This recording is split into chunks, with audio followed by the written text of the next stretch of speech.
Se dice que la tierra es un campo de batalla entre el reino de la luz y las tinieblas. A lo largo de los siglos, ambos reinos han librado batallas mortales. En la epístola a los Efesios, capítulo 6, el apóstol Pablo motiva a sus lectores a vestir la armadura de Dios. El objetivo, estar firmes contra toda acechanza del diablo. Hoy más que nunca debemos obedecer la encomienda, hacer uso de la auténtica armadura de Dios, y así librar la batalla en contra del reino de las tinieblas, en el verdadero campo de batalla. A través de este estudio aprenderemos a descifrar este pasaje bíblico, a conocer lo que Pablo pretendía comunicar a los efesios, y cuál es el verdadero rol del cristiano en la guerra en contra del reino de las tinieblas. Aprenderemos a conocer cuál es la verdadera guerra espiritual, a identificar las malas interpretaciones y engaños de Satanás a la iglesia en torno a este pasaje, y aprenderemos a vestirnos de la auténtica armadura de Dios, para así permanecer firmes ante las amenazas del enemigo. La armadura de Dios.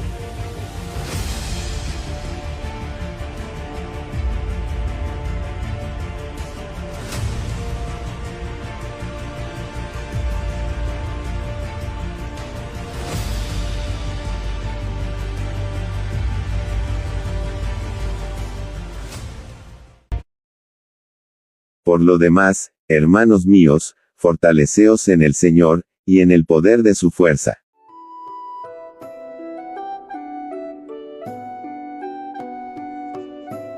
La vida actual es extremadamente rápida y ocupada.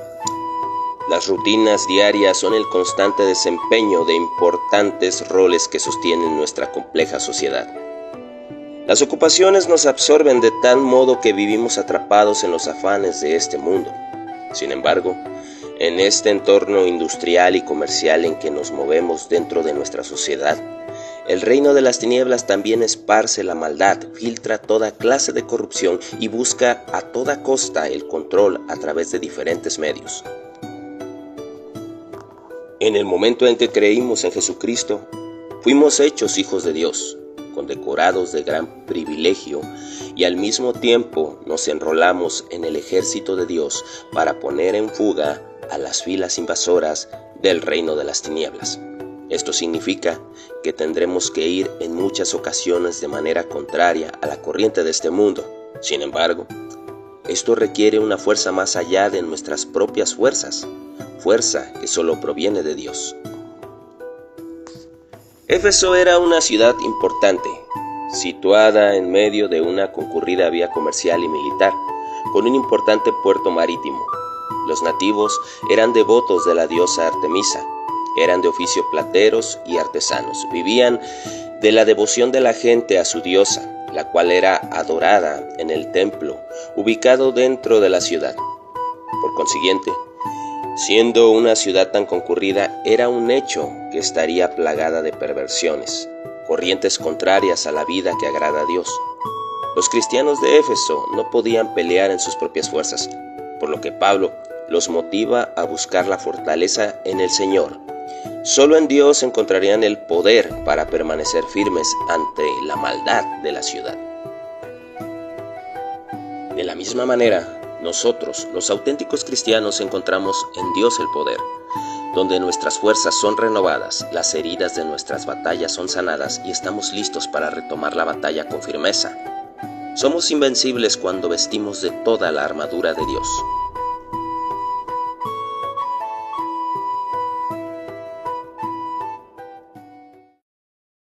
Vestíos de toda la armadura de Dios, para que podáis estar firmes contra las acechanzas del diablo.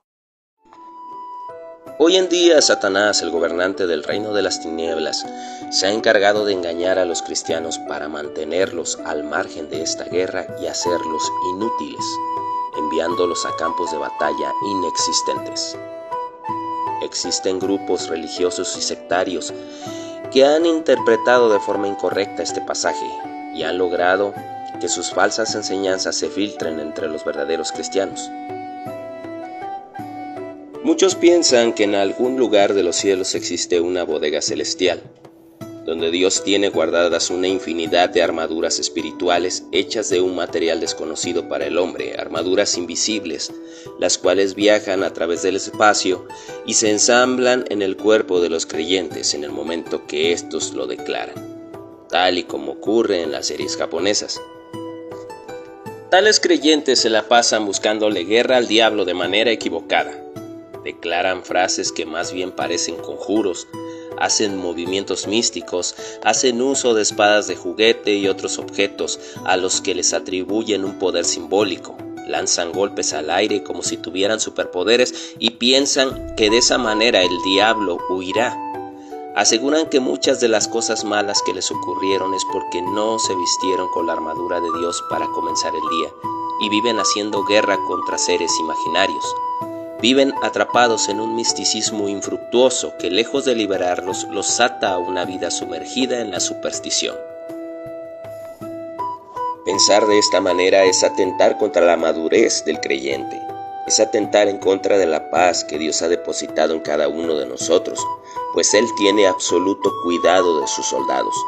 Es interpretar de manera infantil el pasaje bíblico. Por lo tanto, para comprender la verdad central de Efesios 6, 10 al 20, es absolutamente necesario despojarse de toda obstinación, así como de toda postura mística y de cualquier pensamiento infantil. Si logramos hacer a un lado cualquiera de estos estorbos mentales, entonces estaremos listos para conocer la verdadera enseñanza de este pasaje.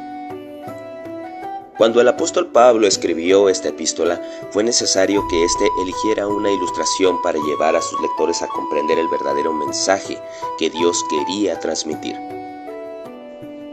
Pablo se inspiró en torno al ambiente cultural que Éfeso vivía en ese entonces.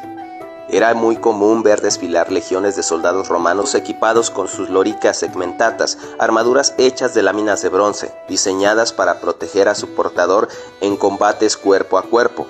Es posible que, siendo griegos, los efesios crecieron con la influencia del héroe Aquiles, quien vestía una armadura celestial fabricada por Hefesto, según el famoso escritor Homero. Ante tal influencia literaria y militar, Pablo posiblemente se vio motivado a utilizar un recurso literario llamado alegoría, la cual definiremos de la siguiente manera. La palabra alegoría tiene un origen griego que significa figurar. La alegoría es un recurso literario que explica una idea representándola a través de símbolos, objetos o seres vivientes. La alegoría pretende dar una figura a una idea abstracta, para que ésta pueda ser comprendida de mejor manera al usar una serie de metáforas, por lo que a la alegoría también se le conoce como metáfora continuada. Autores como John Bunyan, Robert Fisher, entre otros, se valieron de este recurso literario para escribir sus ingeniosas obras. En concreto, cuando el apóstol Pablo motiva a los efesios a vestir la armadura de Dios, no se refería literalmente a una armadura de metal, tampoco a una armadura espiritual, sino más bien hablaba en sentido figurado.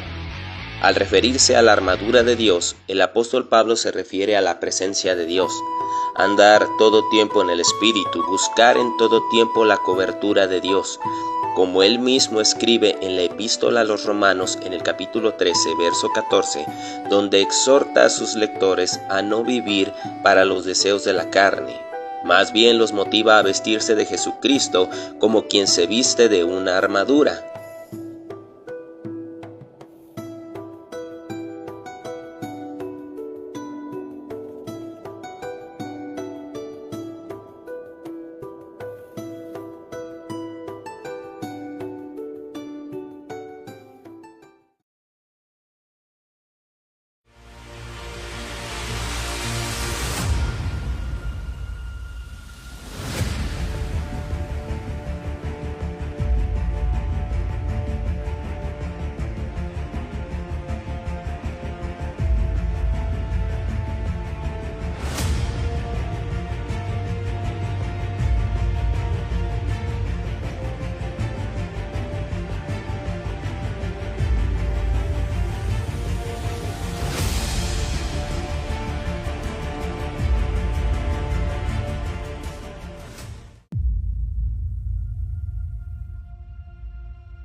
En la epístola a los Efesios, capítulo 6, el apóstol Pablo motiva a sus lectores a vestir la armadura de Dios.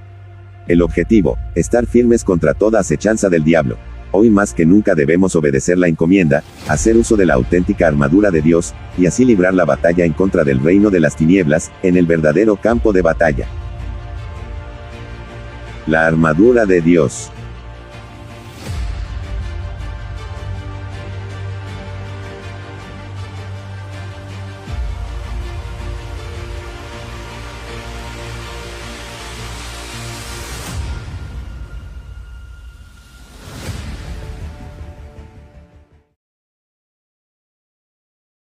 Porque no tenemos lucha contra sangre y carne, sino contra principados, contra potestades, contra los gobernadores de las tinieblas de este siglo, contra huestes espirituales de maldad en las regiones celestes.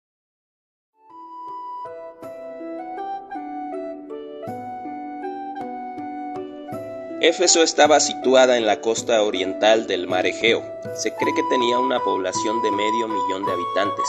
Su puerto marítimo recibía las embarcaciones más impresionantes de aquella época. Su calle principal era de 11 metros de ancho por más de medio kilómetro de largo, hecha de mármol. A sus orillas había muchos negocios. Sin embargo, su principal atractivo era el gran templo de la diosa Artemisa, también llamada Diana. Esta era adorada como la diosa de la luna. La prostitución era parte de los rituales practicados en el templo de Artemisa. La predicación de Pablo disminuyó la popularidad de Artemisa. Esto provocó disturbios por parte de los artesanos que fabricaban imágenes de la diosa. La oposición al evangelio en Éfeso fue grande. A través de la predicación del evangelio hubo personas liberadas de espíritus malignos. Los que habían creído en el evangelio y habían practicado la magia quemaron sus libros de hechizos que eran de muchísimo valor. Esta es la verdadera guerra espiritual. Pablo se limitó a predicar la palabra, a orar por los enfermos, a echar demonios en el nombre de Jesucristo. No irrumpió en el templo para destruir la estatua de Artemisa, no realizó ningún ritual místico, solo predicó la palabra con el poder del Espíritu Santo. Suena muy emocionante pensar que pudiéramos invocar una armadura invisible. Eso quizá nos haría sentir como auténticos caballeros. Sin embargo, la realidad es muy diferente. No hay una armadura espiritual que corre a nosotros para protegernos en el momento que Satanás se nos enfrenta. Sin embargo, tendremos todo el poder a nuestro alcance cuando haya venido sobre nosotros el Espíritu Santo, de acuerdo con Hechos 1:8. De manera que podemos sentirnos caballeros al servicio de Dios.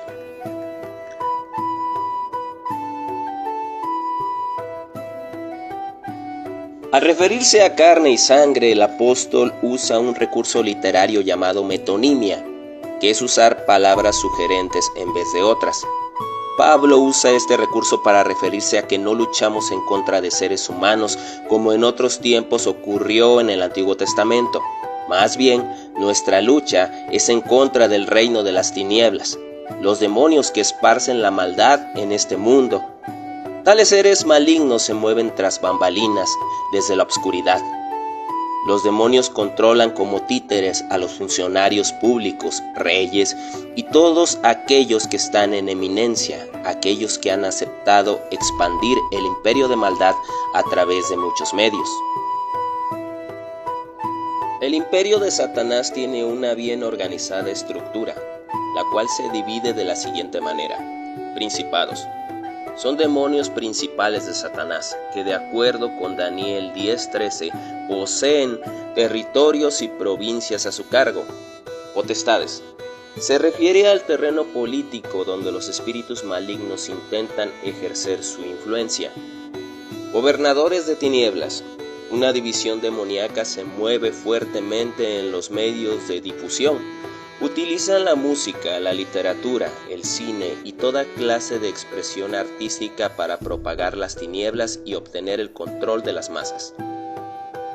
Las tinieblas también se ven manifestadas en la difusión de ideologías progresistas, en el tráfico de drogas, en la pornografía, en el tráfico humano y en todo desorden de nuestra sociedad. Huestes espirituales de maldad. Existen espíritus malignos que a través de la hechicería y los movimientos que promueven herejías, tales seres procuran poseer a las personas y mantenerlos controlados. Ni Satanás ni sus demonios pueden interactuar con nuestros pensamientos. Por lo tanto, no podemos culpar a los demonios por lo que produce nuestra mente. Esto es nuestra propia concupiscencia. Somos responsables del control de nuestros pensamientos. Sin embargo, si lo permitimos, los demonios pueden manipular nuestros sentimientos y emociones a través de lo que vemos y escuchamos, de manera que podamos producir malos pensamientos, los cuales nos llevarán a rebelarnos contra Dios. Las herejías procurarán engañarte para que vayas a los límites de aquello que está prohibido. Por eso es que Pablo, en la primera epístola a Timoteo, capítulo 4, verso 1, llama a las herejías doctrinas de demonios provenientes de espíritus engañadores.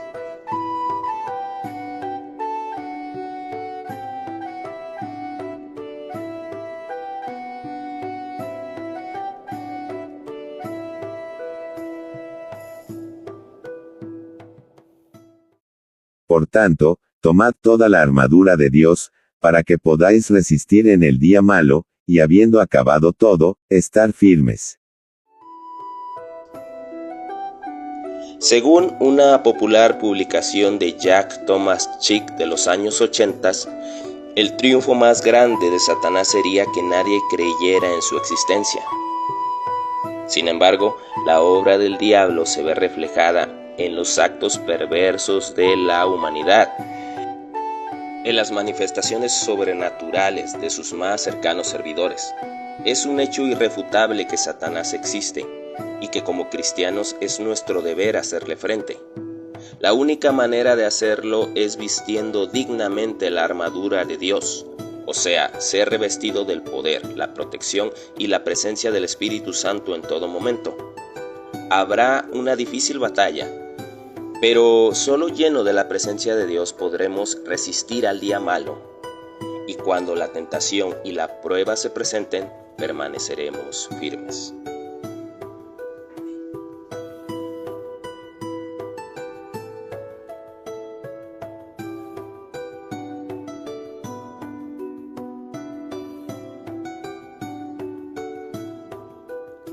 Hoy en día se enseña que la guerra espiritual consiste en ir a lugares lejanos, ingresar a templos paganos, a casas embrujadas, a zonas peligrosas, a lugares históricos, reprender a los demonios que habitan ahí, reprenderlos hasta el cansancio, abusar del uso del aceite, utilizar las Biblias como amuletos, de la misma manera utilizar otros símbolos cristianos, crear coreografías de guerra con espadas de juguete y atar a Satanás declarando lazos sobre éste.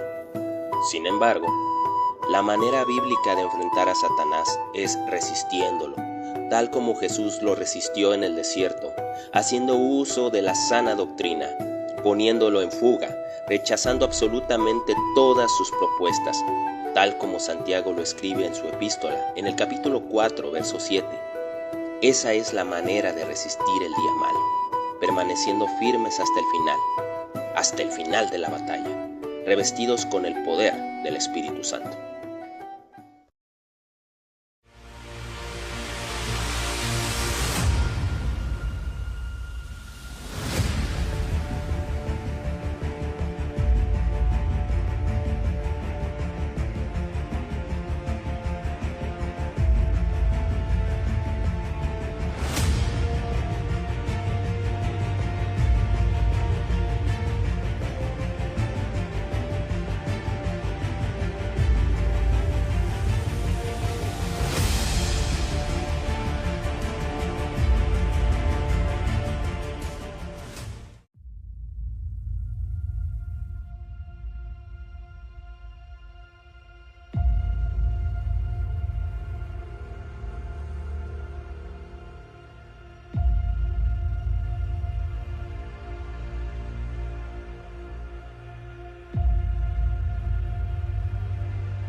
En la epístola a los Efesios, capítulo 6, el apóstol Pablo motiva a sus lectores a vestir la armadura de Dios.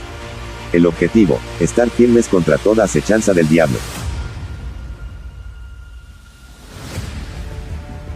La armadura de Dios.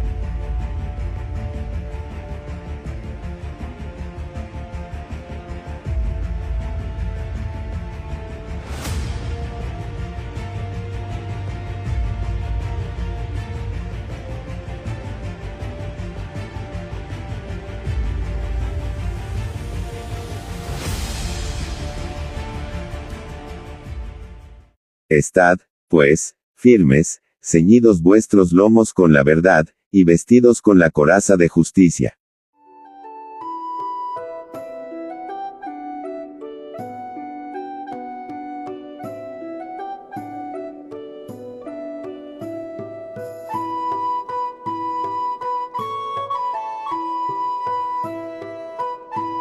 Para vestirnos de toda la armadura de Dios es necesario conocer sus segmentos. A través de este estudio aprenderemos a identificar los segmentos de la armadura y a echar mano de estos. El cinturón de la verdad. Cuando el apóstol habla de ceñirnos con la verdad, se refiere a estar bien equipados, ceñido en la sana doctrina. El texto griego bizantino nos dice: perizosamenoi ten osfun humon en aletheia, que significa habiéndose puesto el cinturón alrededor de ustedes en verdad. El cinturón de la verdad no es otro que la sana doctrina. Hoy en día estamos en una constante defensa del verdadero evangelio, como nunca antes había ocurrido en la historia. Infinidad de falsos profetas, falsos cristos y falsos maestros se han infiltrado. Buscan estafar, enriquecerse, controlar, inutilizar, predican la vanidad, predican la mentira, incitan a la rebeldía, malinterpretan los versículos de la Escritura a su conveniencia, dejando de lado los contextos, el mensaje completo de la Biblia, el significado original de las palabras, las circunstancias históricas del por qué fue escrito el pasaje. Así, un sinnúmero de herejías han llegado a oídos de los creyentes, cuyo objetivo, dejar a los creyentes a merced de Satanás y de sus mentiras. El cinturón de la verdad nos ciñe con enseñanza de bases sólidas, de respaldo bíblico completo, el cual coincide perfectamente con toda la enseñanza de la palabra de Dios y no con enseñanzas aisladas y contradictorias. Sobre el cinturón va sujeta la vaina, la cual guarda la espada. En otras palabras, verdad, que es la sana doctrina, se respalda con la palabra de Dios. La coraza de justicia. Antiguamente la coraza cubría los órganos vitales del guerrero, de manera que éste podría sobrevivir a cualquier ataque moderado sin que fuera expuesto su corazón, sin que sus entrañas fueran derramadas por un corte en el estómago, sin que su espalda fuera traspasada. En medio de un mundo militar armado y cubierto de todo arte de metal, todo aquel guerrero que salía a la batalla sin su coraza era hombre muerto. La coraza de justicia no es otra que la gracia de Jesucristo, la cual nos reviste de perdón por el cual hemos sido redimidos. La paga del pecado es la muerte. Siendo nosotros pecadores, es imposible que el pecado no nos hiera. Mas el hombre que viste la justicia de Dios como coraza, el pecado no puede derrotarlo. Avanza progresivamente en pos de la perfección. Las corazas identificaban a un ejército. De la misma manera, la justicia de Dios nos identifica como parte del ejército de Dios. Por la gracia, la cual nos reviste, ya que fuimos comprados con la sangre de Jesucristo derramada en la cruz.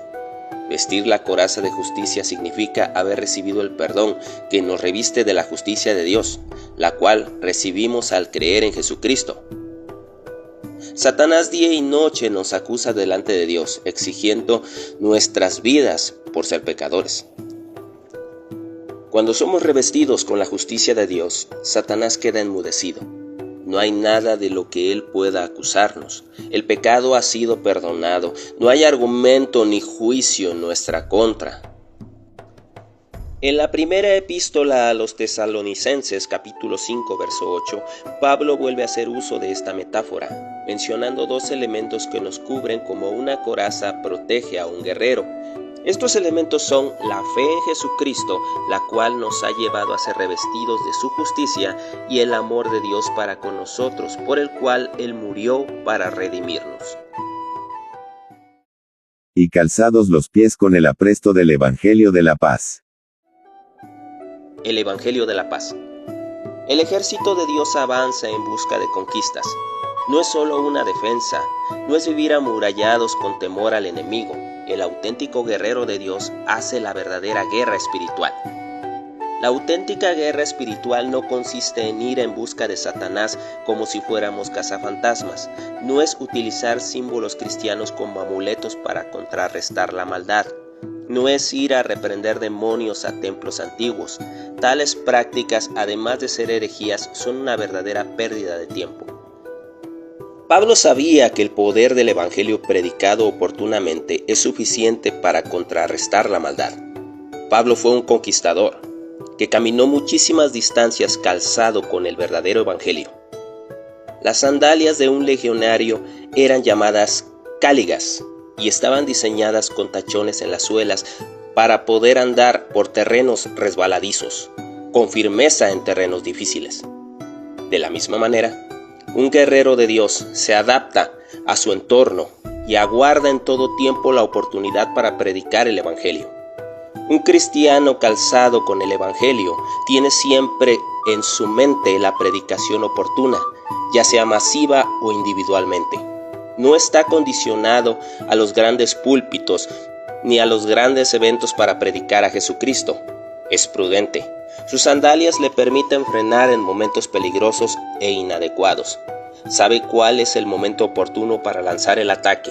Predica en las calles, en su trabajo, en las redes sociales, en todo lugar. Descubre la brecha y penetra en pos de la conquista. De lo contrario, es un cristiano pasivo. No está interesado en ganar almas. Va descalzo a todo sitio y por lo tanto no hay alcance en él. Sus pies resbalan en todo lugar, retrocede y huye ante cualquier batalla. Sobre todo, tomad el escudo de la fe, con que podáis apagar todos los dardos de fuego del maligno. El escudo de la fe. Para entender este versículo debemos remontarnos al contexto. Los dardos de fuego eran flechas incendiarias, disparadas por arqueros a distancia. Los guerreros se hincaban en una posición estratégica y levantaban con firmeza su escudo. De esta manera evadían toda flecha que pudiera incrustarse en sus cuerpos. Pablo hace referencia a todo aquello que pretende atacar a la iglesia, lanzar sobre esta formas para provocarle daño. La fe es fundamental en la vida del creyente. No nos referimos a la fe inicial por la cual creímos y fuimos salvos, sino la fe que es probada y de acuerdo con la epístola de Santiago, capítulo 1, verso 3, produce el fruto de la paciencia. David en el Salmo 3 hace uso de esta metáfora, compara a Dios con un escudo alrededor de sí mismo, con el cual se mira protegido de sus muchos adversarios. El auténtico cristiano se aferra a Dios a través de la fe, como el guerrero se aferra a la vida a través de su escudo.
La armadura de Dios.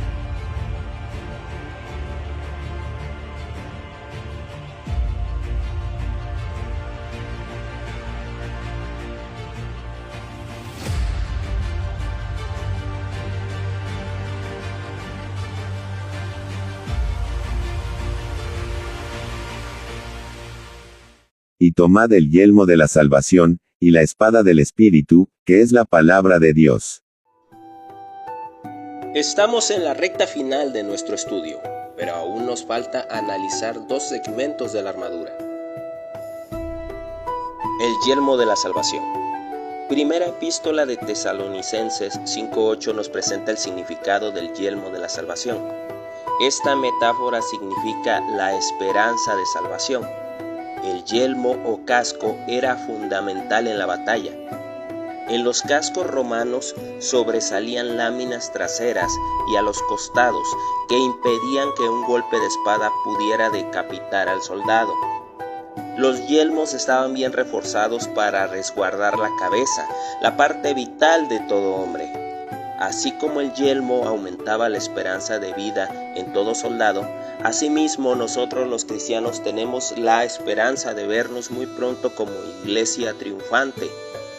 De nada servía que un guerrero estuviera bien equipado si en la batalla perdía la cabeza por falta de yelmo. De la misma forma, de nada nos sirve haber militado en el ejército de Dios si no somos auténticos cristianos, si no hemos experimentado auténticamente la salvación, si nuestra esperanza está en los beneficios del cristianismo y no en el reino de los cielos. Mateo capítulo 7 versos 22 y 23 nos revela que en el día del gran juicio muchos dirán a Jesús: Señor, en tu nombre profetizamos, echamos fuera demonios, hicimos milagros, mas él responderá: nunca los conocí, apártense de mí, hacedores de maldad. La espada del Espíritu. Desde el Antiguo Testamento y el Nuevo Testamento, la espada de dos filos siempre ha simbolizado la palabra de Dios. En Jueces, capítulo 3, se hace alusión a la palabra de Dios. El juez Ahod se presentó ante el rey Eglón de Moab, diciendo: tengo palabra de Dios para ti. Posteriormente, descubrió un puñal de dos filos, aunque en algunas versiones dicen que era una espada corta, con la cual penetró al malvado rey, exhibiendo su interior lleno de suciedad. En la epístola a los Hebreos 4:12, el autor escribe sobre la palabra de Dios. La describe viva y eficaz, más cortante que una espada de dos filos, la cual penetra muy profundo, hasta los pensamientos, hasta el corazón mismo del hombre, exhibiendo su interior pecaminoso. Según la segunda epístola a Timoteo 3:16, la palabra de Dios es útil para enseñar, redarguir, corregir e instruir en justicia. La palabra de Dios es el arma del cristiano, la promesa. Fuera de la palabra de Dios no hay seguridad alguna. El diablo huye ante la palabra de Dios, se somete a esta. El diablo tiembla ante la declaración de Dios, no de la nuestra. Ante el decreto de Dios, no del nuestro. El diablo tiembla ante la voz de Dios y no ante confesiones positivas provenientes de nuestro corazón.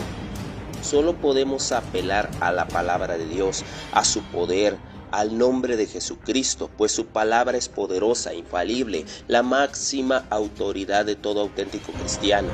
Nada que diga ser profecía tiene poder alguno si no proviene del decreto de Dios. Todo aquel que viene de parte de Dios combate solo con la espada del Espíritu, interpreta la Biblia de forma correcta, predica solo la palabra de Dios sin manipular intencionalmente un solo versículo. Orando en todo tiempo con toda oración y súplica en el Espíritu, y velando en ello con toda perseverancia y súplica por todos los santos. A partir de este versículo, Pablo abandona la alegoría para encomendar una acción a través de un verbo conjugado en gerundio simple, orando. Del griego proseumenoi. Pablo no quería enseñar un concepto, sino encomendar una urgente necesidad, permanecer en oración. Orar es buscar a Dios fervorosamente. Esta oración debía ser llevada a cabo de la siguiente manera: en todo tiempo. Pablo encomienda a los efesios orar constantemente. Esto podría significar pequeños lapsos de tiempo al día en comunión con Dios. Debido a la ocupada que es la vida actual, es difícil tomar un tiempo generoso para orar, pero sí podríamos orar por pequeños lapsos de tiempo al día, haciendo buen uso de tiempos muertos durante el trabajo, orando en nuestra mente mientras nos ejercitamos, mientras caminamos al colegio, mientras lavamos, cocinamos y planchamos, mientras conducimos al trabajo, mientras vamos de compras, en fin, en todo tiempo. Con súplica en el Espíritu. Estar en el Espíritu podría significar una rendición total a Dios, permanecer sometidos. Hoy en día hay predicadores que se atreven a confundir la autoridad con la petulancia. Declaran conjuros como si esto se tratara de Hogwarts. Sin embargo, la verdadera autoridad consiste en estar sometidos a la voluntad de Dios. Dios no está obligado a someterse a nuestras declaraciones. Por lo contrario, nosotros debemos permanecer sometidos en el Espíritu a Dios. Velando en todo tiempo. Pablo no pretende evitar que sus lectores duerman literalmente, más bien los exhorta a evitar las distracciones. Por naturaleza, los seres humanos somos distraídos. Pablo encomienda a los efesios que aprovechen bien el tiempo para practicar la oración con mucha perseverancia. En intercesión. La oración va dirigida a interceder por necesidades de alta prioridad. Pablo comienza con la necesidad de orar por todos los santos, refiriéndose a todo el cuerpo de Cristo. Y por mí, a fin de que al abrir mi boca me sea dada palabra para dar a conocer con denuedo el misterio del Evangelio. Por último, el apóstol solicita a los efesios orar por su persona, por prudencia y valor para predicar efectivamente. Hoy en día debemos dirigir nuestras oraciones a todos aquellos que han sido enviados a las misiones. Las misiones deben ser fuertemente respaldadas por un cuerpo de intercesores que constantemente suplican a Dios en favor de aquellos que predican el Evangelio en lugares altamente peligrosos.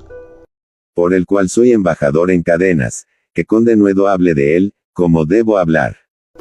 Pablo hace mención de su condición en ese momento. Se cree que se encontraba preso en Roma y tal vez tenía temor, por lo que la iglesia de Éfeso debía reunirse para orar e interceder por Pablo ante el difícil momento que éste se encontraba atravesando. Conclusión. Solo revestidos y sometidos en espíritu es como podemos vencer a las tinieblas. Vestimos la armadura de Dios cuando andamos en el espíritu. Todo aquel que anda en el espíritu es invencible, irreprensible, un digno rival frente al gobernante del reino de las tinieblas.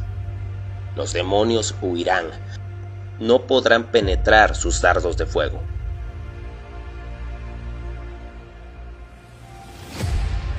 Tristemente, la hechicería ya ha logrado penetrar en las iglesias. Las ideologías progresistas ya han logrado someter a movimientos cristianos. Cada día crece la apostasía. Y muchos pretenden despojarnos de la palabra de Dios. Satanás y sus ejércitos se acercan peligrosamente. Mas la victoria ya es nuestra, pues Jesucristo ya ha vencido.